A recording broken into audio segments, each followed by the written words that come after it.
Good evening, everyone. Hey. Welcome to our Sunday night Bible study. Hopefully you saw our little teaser video that we put out there. If you did not, we'll kind of fill you in. What we're going to do tonight, we're going to make a little bit of a pivot from where we've been on our Sunday evenings and looking at the writings of John and Jude, and then some of the Old Testament examples pulled from those. That we will touch in 1 John a little bit tonight, but we're going to be looking in Obadiah. And it's a writing, it's a prophecy that many of us probably haven't spent much time in lately. So we're going to spend a little time in it tonight. But we're going to look at it through the lens of how it applies to what's going on in our world today.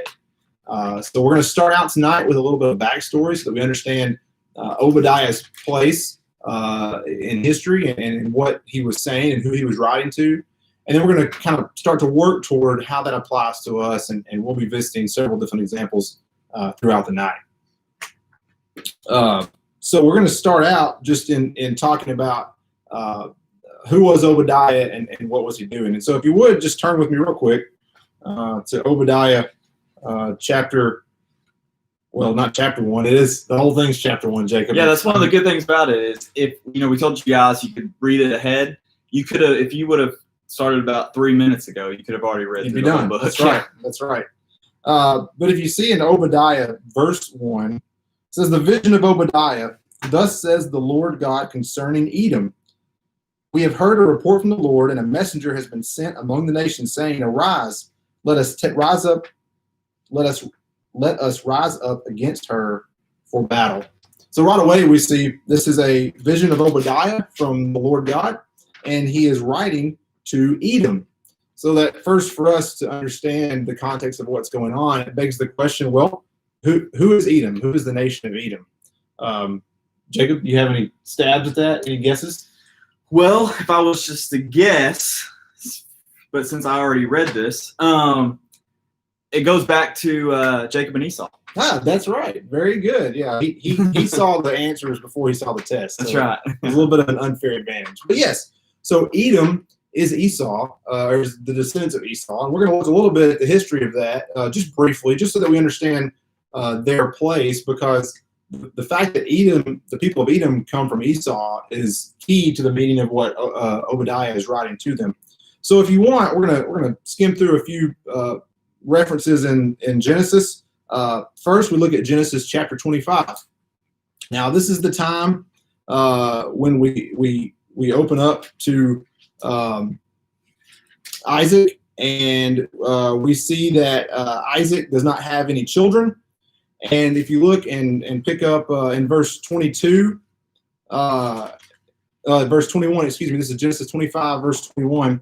He says, "Now Isaac pleaded with the Lord for his wife because she was barren. And the Lord granted his plea, and Rebekah his wife conceived. But the children struggled together within her. And she said, If all is well, why am I like this? So she went to inquire of the Lord. And the Lord said to her, 2 nations are in your womb. 2 people shall be separated from your body. 1 people shall be stronger than the other, and the other shall serve the younger." Now, for those of you who were here for us this morning or tuned in on the live stream, you might have heard reference to the fact that we recently announced that we're having another baby, which is a wonderful thing and a blessing. Welcome to the club. Thank you. I appreciate it. Yeah, I'm trying to be the 3-man here like Jacob and have 3 children. That being said, I'm not going to lie to you. Whenever we went and the beautiful thing that is modern technology went and got our first ultrasound done, I was a little bit nervous that there might be 2 in there. And there was not that would have been a bad thing. Just 2 would have become 4, and that's a lot. It's true. It's definitely more than 3. More than 3. That's right. More not enough hands to take care of them sometimes. So it's funny, as I read this, I can relate a little bit. But not only is Rebekah being told, "Hey, you've got twins in there," she's being told there's quite a bit that's going to happen with these 2 individuals. She says, or she's told from God that these 2 twins are going to become nations. Yeah. And what a powerful thing that must have been for her to hear, especially given the fact that she had, to that point, not had any children, and I'm sure had struggled with that, as many women have. Yeah. And so to have that promise must have been very important and very meaningful to her. So we're going to skip through some detail because this is probably a fairly familiar story. But if you recall, this is Jacob and Esau. They grow up, and Esau, being the firstborn, ought to have the birthright. Ought to. And what does Rebecca do? She comes in and she comes up with a very devious plan. Yeah. To the extent where she put sheepskin on Jacob's arms to make him feel hairy. I'll tell you, this is a super cute thing. Okay, this is just to be warned. This is really cute. When I go get Addison out of her bed in the middle of the night, she'll touch my face to feel my facial hair, and so she knows it's cute. Dad, right? That is cute. If there's hair there, it's not mom. I will say too, though, you have two Jacobs here that are the second born. Oh, hey, that's so really good. We can identify. Yeah, that's actually, I hadn't even thought about that. So, but Rebecca wants Jacob to have the birthright, and so you're familiar with the story. They trick Isaac and going in and then I want to read the blessing that Isaac does give Esau, because after Jacob leaves with the blessing, and he's told that peoples are going to serve him. This is Genesis 27 and verse 29. Nations are going to bow down to him. This is the blessing that Isaac gave Jacob. Let's read the blessing that Isaac gave Esau. This is Genesis 27, verse 39. It says, Then Isaac his father answered and said to him, Behold, your dwelling shall be of the fatness of the earth, and the dew of the heaven from above, those lines are very similar to what he told Jacob. But then he says, By your sword you shall live, and you shall serve your brother. And it shall come to pass, when you become restless, that you shall break his yoke from your neck. And so we see, once again here, allusion to the idea that Esau is going to be in service, or is supposed to be in service, to his brother, which is a big crux of what Obadiah is writing about. Right. And again, just one more allusion to that, and then it goes on. Esau goes on to have a family, and interestingly enough, he marries the granddaughter of Ishmael, which, if you recall, was not the son of promise of Abraham. And so there's a lineage there fulfilling the promise made to Hagar, that from Ishmael, you remember she was being mistreated by Sarah, and an angel of the Lord came and said, from this boy, you're going to have descendants. It doesn't say a great nation. It says descendants that you can't count, right? So many you can't count. And interestingly enough, Esau marries into that line by marrying Ishmael's granddaughter. And so we see the way that Esau's life is intertwined with Jacob, them being twins. Of course, Jacob is through which the people of Israel and God's people came. And God set Esau up with a nation, right? With a people to claim as his own. But unfortunately, Esau, or Edom as we'll refer to him as a nation, they didn't always get along with the children of Israel. Right. If you turn to Numbers, you get to kind of see a little bit of that, Jake.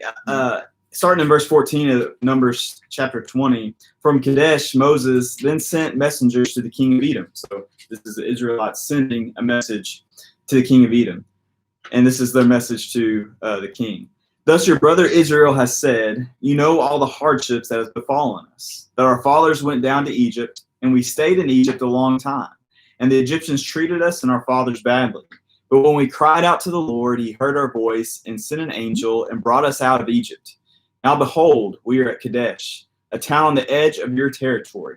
Please let us pass through your land. We will not pass through field or through vineyard. We will not even drink water from a well. We will go along the king's highway, not turning to the right or left until we pass through your territory. Edom, however, said to him, You shall not pass through us, or I will come out with a sword against you.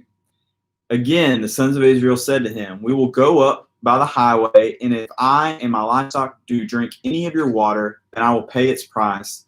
Let me only pass through on my feet, nothing else. But he said, You shall not pass through. And Edom came out against him with a heavy force and with a strong hand. Thus Edom refused to allow Israel to pass through his territory, so Israel turned away from him. And you get to see kind of all after everything that Israel had gone through in Egypt and how badly they were treated. He doesn't ask much of Edom, their brothers, right? Their family. He just says, I won't even touch your water. All I want is to walk on this highway so we can get through. And Edom looks at him and says, No way. no way you're going to do this, because if you do, we're going to come out against you. And one thing that's kind of interesting, Jake, as you look at Edom, I wish we could kind of put a picture of it so you guys could envision what Edom was, but they were in the mountains. One of the reasons that they had so many advantages, and Obadiah will reference a lot of this coming up, but how it was set up was there was canyons you had to go through and all these kind of things. It was very hard to get to the actual city in Edom, which was one of the reasons that their ability to protect themselves was so strong. And when they say that, hey, if you come up here, we're going to come after you, it's not hardly even a fair fight, right? Because the Israelites, as you go through those canyons, as soon as you try to get through, they can have something set up and can take you. So it's not like something Israel could have just brushed off and said, oh, they're not going to do anything. We can handle them. This is something that if they said no, there was no chance they could walk through that. I mean, it was going to make it significantly harder for the Israelites if Edom didn't allow this, and they wouldn't. Mm-hmm. They said no. Mm-hmm. And we see this as an example of the first incursion, at least the first recorded incursion of the people of Edom against their brethren, right? Yeah. And one interesting thing that I pull from this is the time scale that God has versus what we have. Right. So we're 400 plus years removed, right? This is after the Israelites have left Egypt and they're now a nation. Yeah. 400 years removed from the events that transpired between Jacob and Esau. I've got relatives in Howard County. I've got cousins in Howard. I don't even know them. Yeah. Right? And they're living, and I don't know who they are. That's true. God's time scale is very different from our own. He's looking at this situation, and this isn't necessarily the situation that Obadiah is writing about. This is laying the groundwork for how Edom is going to treat their brethren in the years to come. But we see here what God would have versus what selfish pride dictated, right? Yeah. The pride of the Edomites said, we have the high ground, we've got this great place where we're protected, we've been blessed. Whether they were attributing that to God or someone else, I don't know, but we've been blessed, and so we're not going to allow you to come through our land, even with these guarantees being made. Right. We're not going to touch anything. Yeah. Not even drink water when we come through. They weren't asking for a bed and breakfast. They're just asking to pass through. Yeah. And so it's an excellent reference. And just a few chapters later in Numbers, as we see the prophecies of Balaam being made, in his last prophecy, he prophesies that Edom is going to be removed. They're going to be removed from their land. Dispossessed, I believe, is the word that's used. This is in Numbers chapter 24. Yeah. And so there's this argument building against this nation that has now come from Esau. And much of the argument comes from just the way that they're treating the people of Israel. So we're going to now turn to Obadiah. So I'll give you a moment to get there. You can sing through. There's always this debate. Did you learn the Old Testament books by learning a song? I did. A lot of people didn't. Yeah. But we learned a song. Did you want to sing it for us? No, it's okay. We don't have time for that, unfortunately. But make your way to Obadiah. It's right before Jonah, right? That's a helpful anchor. Yeah, that's the key. Jonah's the anchor for all minor prophets. That's right. Everybody knows. If you want a minor prophet, you go to Jonah. Knows where he is and what he did. So we're gonna start out in Obadiah. We already read verse 1 to you, and again, this is a vision of Obadiah from the Lord. And I'm going to pick up in verse 1 again just for reiteration. Thus says the Lord God concerning Edom, we have heard a report from the Lord, and a messenger has been sent among the nations, saying, Arise, let us rise up against her for battle. Behold, I will make you small among the nations. You shall be greatly despised. The pride of your heart has deceived you, you who dwell in the clefts of the rock, whose habitation is high, you who say in your heart, who will bring me down to the ground? Though you ascend as high as the eagle, and though you set your nest among the stars, for there I will bring you down, says the Lord. And we're going to stop there just momentarily. So again, much of what we've referenced to this point already, even God in this vision through Obadiah is acknowledging the fact says, look, you've got a great place, but unfortunately they have a lot of pride in that. They've got a lot of pride in their physical possession of their homeland, of their city, of their fortification. And the word pride is used, at least in the King James and New King James, the word pride is used there in verse 3. Yeah. And I think as we read Obadiah, we see that pride is kind of the key attribute that leads to the downfall of the Edomites. Which, in the last 2 weeks, Jake, we've talked about, you talked about angels that were cast down and Cain and Abel.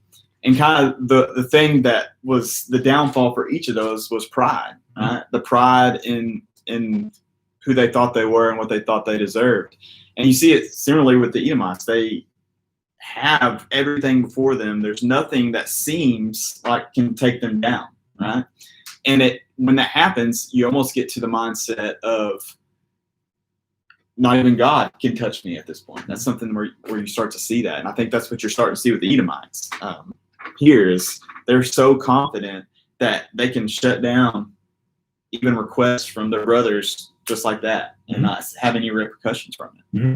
And we think about, how many times have you been in a Bible class or a worship service and you've heard reference to, hey, look, we're rich in this country. We've been blessed beyond measure. We have all the things that we can need. Even those who don't have that much by comparison to other people in other countries, in most cases still have a lot. And sometimes that pride can creep in for us, the same way it did with Edom. Edom's pride was in their physical dwelling and the security that was there. A lot of times we take our pride from our security, right? Whether we feel like we've got money put away, for in case of emergency, whether it's in our health, whether it's in our family lineage, whatever it may be, in our country, we have a lot of pride, and sometimes that can cause us to think, who's going to bring us down, right? That's what the Edomites said. And to bring it back to, I like to keep tying things back to the writings of John and Jude, right? In 1 John chapter 2, the very familiar verse to us, verse 15 beginning, do not love the world or the things in the world. If anyone loves the world, the love of the Father is not in him.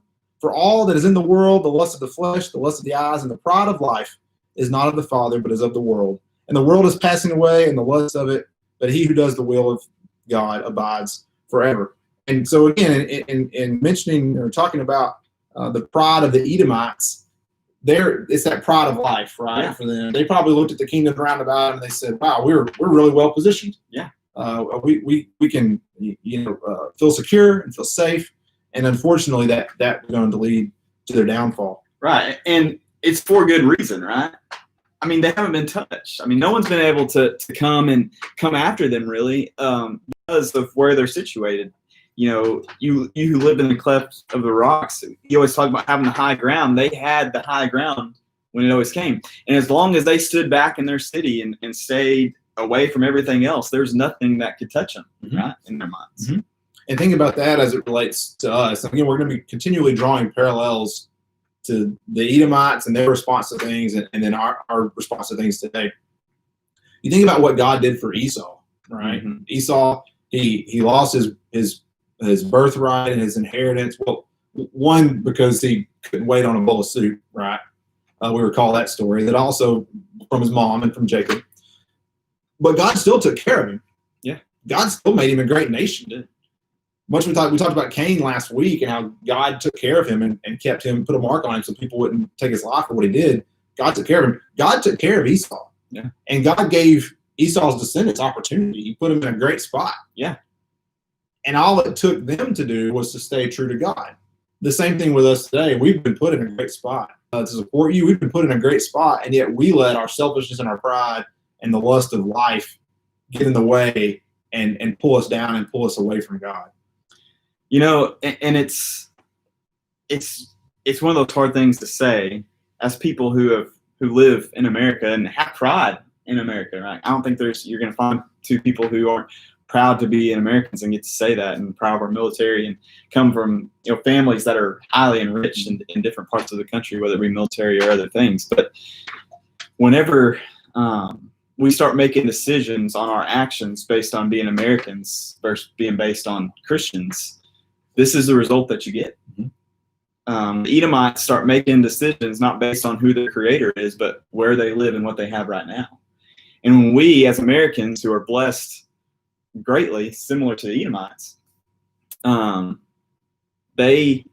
we start making those decisions based on being an American, and we do it all the time, right? We make decisions based on our pride in America and making sure that we can be seen as a patriot and all these kind of things. And sometimes that attitude leads us to not caring about people the way that we're supposed to care about people. And you see Edom so confident in where they're at and their place and being able to defend themselves and no one being able to touch them, and to where they say, we don't really got to care about anybody else because we're fine.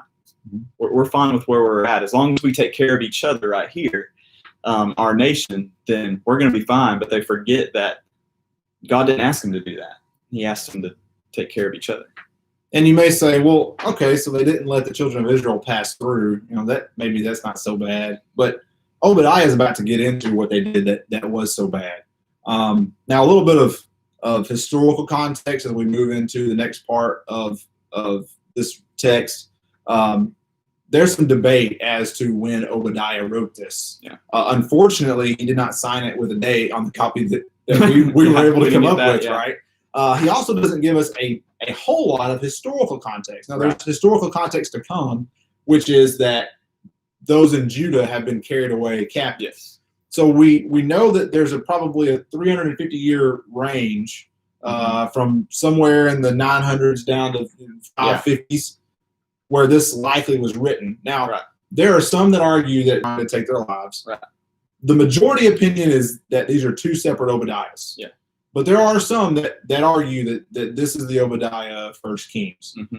However, what we do know is, from what he writes, the southern kingdom of Judah has been carried away into captivity, and Obadiah is about to hear about the sins they committed by not addressing what was going on with their brothers. Right. So we're going to pick back up with where we left off in verse 5. He says, if thieves had come to you, if robbers by night, oh, how you will be cut off. Would they not have stolen till they had enough? If grape gatherers had come to you, would they not have left some gleanings? Oh, how Esau shall be searched out, how his hidden treasures shall be sought after. All the men in your confederacy shall force you to the border. The men at peace with you shall deceive you and prevail against you. Those who eat your bread shall lay a trap for you. No one is aware of it. I will not in that day, says the Lord, even destroy the wise. Oh, excuse me, I got to read that correctly. Will I not in that day, says, as to what stands in store for those of Edom.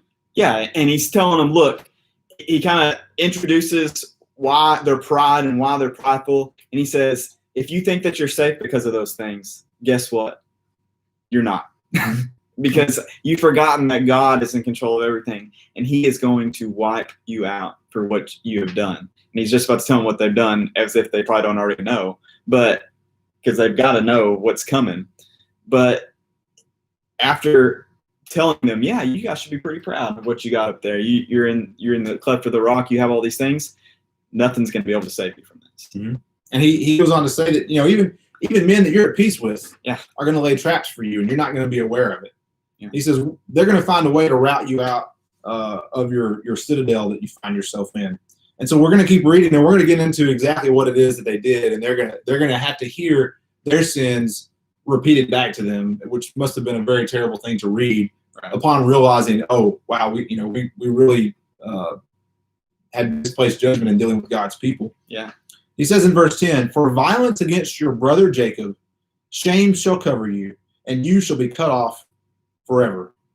In the day that you stood on the other side, in the day that strangers carried captive his forces, when foreigners entered his gates and cast lots for Jerusalem, even you as one of them, even you were as one of them. But you should not have gazed on that day of your brother in the day of his captivity, nor should you have rejoiced over the children of Judah in the day of their destruction, nor should you have spoken proudly in the day of distress. You should not have entered the gate of my people in the day of their calamity. Indeed, you should not gaze on their affliction in the day of their calamity, nor laid hands on their substance in the day of their calamity. You should not have stood at the crossroads to cut those off among them who escaped, nor should you have delivered those among them who remained in the day of distress. We're going to stop there in verse 14 because there's a bit of a shift after that. So in those 5 verses, he starts out, he's saying, this is for violence against your brother Jacob. And again, I alluded a moment ago to the timeline that God keeps. This is a nation of people more than 400 years removed. And besides that, you're people, and you ought to be treating people the right way, the way that you want to be treated. You ought to be standing up for God's people. Yeah. But specifically because you are their relation, you're their kinsman. And we see he goes through and enumerates what that violence is. I like verse 11. He says, in the day you stood on the other side, which that's the rendering of the New King James. The ESV I know says, on the day you stood aloof. Yeah, aloof. So imagine this picture. You've got Edom in this stronghold. You've got the children of Israel, specifically Jerusalem and those in Judah, being carried away captive, being overturned and destroyed. And Edom stood and initially makes it sound like they did nothing, right? Stood aloof. There was no action there. Israel has over and over again, sometimes it's their own fault, but they get treated terribly. And Edom has been sitting there watching it the entire time. And they know who they are. I mean, it's been generations, yes, but there's nobody in there that feels like they don't understand what Obadiah's talking about when he calls them their brother. I mean, they know this. And even in Numbers, when it's referenced to it, he's asking, as family, let me pass through here. Let your brother pass through here. And that they just stood by and not necessarily added to it, but just the fact that they would stand there and watch that happen. And that they had, knowing that they had all of this pride and their ability to defend and take care of and all these kind of things of themselves, that they wouldn't extend a hand, that they would just sit there and watch this happen, is enough to be destroyed right there. Mm-hmm. And when you think about, I mean, it's no secret. And, when me and Jake were talking about doing this, maybe we're not the best people to make this, but I think both of us have been people, especially the last 2 weeks with everything that's been going on with race in our country. We've really tried to just listen to what people are saying. And the overwhelming thing that's come to me is that with everything that's happened, and I might not be directly responsible for any of it, right? But because I was sitting there and not doing anything about it, it's just as hurtful to people, for people standing there watching, as it is to the people that's doing it. And I think that's what Obadiah's trying to tell them. Look, it's just as hurtful that you would stand there and watch this and not do anything than if you were adding on to it. Mm-hmm. It's just as hurtful. And that's what I've heard from our brothers and our sisters of color, that all this stuff has been building up for so long now, for generations, just like it has here, of this feeling like it's not feeling, they've been oppressed. Things have happened to them that's not fair. They have to worry about things that I don't have to worry about, that we don't have to worry about. And we can tell them that we love them, and we can sing with them and pray with them and do all those things. But if we're just going to sit back and reap the benefits of it and not do anything to help out, then what are we doing? Mm-hmm. And you see, this is 2 examples now. First, in the children of Israel leaving Egypt, and then now in them being carried off captive. Yeah. We see the themes of pride in security, right? Pride in the promise of a future where you are, and that pride leading basically to inaction. And I can say plainly that in many aspects of my life, I've had my security and my pride lead to inaction, right? If injustice is being done to any group of people, whether it be based on race or whether it be based on their status in life. Yeah. I mean, you could apply this to those people who are seen as outcasts. How often do we talk about Jesus reached out to those who many people saw as outcasts, and he was persecuted for it? How many times did the scribes and Pharisees get on Jesus because he was talking to people that no one else wanted to talk to? Yeah. And I can let my pride and my situation in life, my security, get in the way for me crossing that threshold and say, you know what, there's a person here, there's a child of God here that needs to be helped, needs to be loved on.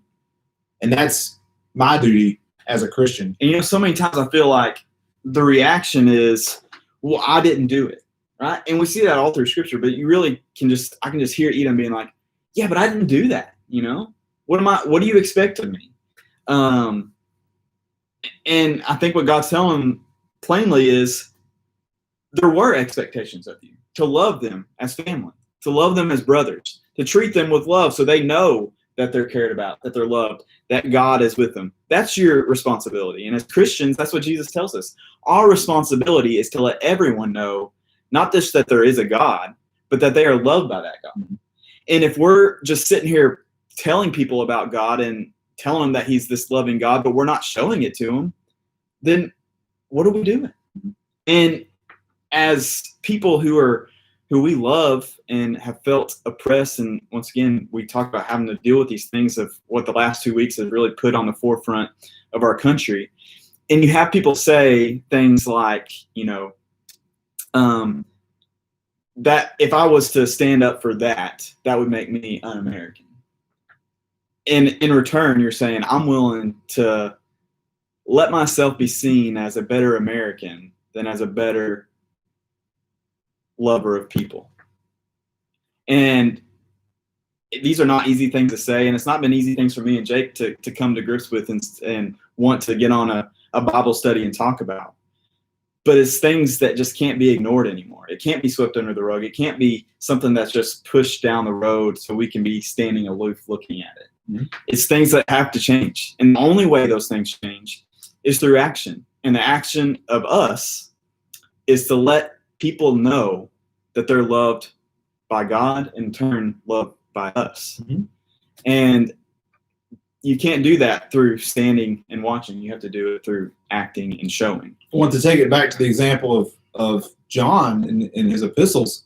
What does John argue love is? It's service. Yeah. And what he's arguing is very individual service, right? It's going out, it's finding a need, it's fulfilling that need, and that's how we demonstrate our love, as opposed to sidelining ourselves and saying, well, I'm secure here where I stand, I'm secure in my faith to God. John says, well, if your faith doesn't involve service or love manifested through service, then you're not secure in your faith to God. Yeah. And so we see that example from Edom. Now, unfortunately for Edom, them standing aloof, as we call it, is not the only sin that they committed. Right. And we read those just a moment ago, and I want you to think back to the prophecy that was made to Rebekah about her sons. The older was to serve the younger. Yeah. Now, I read that prophecy, and I read that essentially for eternity, right? Yeah. Not just that Esau was to serve Jacob, but the descendants of Esau were to serve. That's how it was. They demonstrated the opposite of service here. So if you keep looking down, and we're not going to read all through these again, but if you look, it says they spoke proudly. This is verse 12. They spoke proudly about what was going on. So not only did they stand and watch and not do anything, they were happy about it. Right? Yeah. So look at them down there. Look at how they're being run over, and look how safe we are up here. He says also in verse 13, he says, you should not have entered the gates. You should not have laid hands on their substance. So they stood and did nothing. They spoke proudly, and then they went in and they took the goods. Right? They took of the people after the spoils of the battle were left over. They came and looted their property, right? And then he says in verse 14, you should not have stood at the crossroads and cut off those who escaped. So not only did they go and take their possessions, they went and caught those who were escaping and delivered them over into the hands of the captors. It says there at the end of 14, nor should you have delivered those who were among those who remained. And so some were trying to escape, and they went and caught them at the crossroads, right? And then some remained, and they went and got them and delivered them. So again, it wasn't just a function of inaction. Though that's the first thing that Obadiah focuses on. But they actively oppressed their brothers and sisters, right, through the line of Israel, or of Isaac, excuse me. They did. And just continuing this concept, obviously we realize this is not a word for word, readaptation of Obadiah in our country today. We understand that it doesn't go, exactly parallel to what's going on today. But if you can't see the parallels that are there, that's what we're doing this for, because they're obvious when you open yourself up to looking at it. That there's been this idea of reaping benefits, right? And then saying, well, that's just from my work, it's not from anything else. And not realizing that sometimes what we have gained is privilege based just on things that are out of our control and out of the control. Their privilege was that they were able to sit up and nothing happened to them, and they were able to pick off people as they come through. And they use that privilege to gain things. And God says, not only did you stand by and let people come in and do this to your brothers, but then you reap benefits from it for yourself. And that is completely the opposite of what Jesus says. Mm-hmm. What does Jesus continually tell us? When they keep asking, who's the greatest? Who's the greatest? Who's the greatest? And Jesus keeps saying, you guys don't get it. The greatest is the least, not the best. And yet we continually get so focused on our pride of becoming the best and being the best country and being part of USA and America. And I don't want to just rag on USA because I love our country too, even though I think it's time that we have to realize that maybe it's not perfect.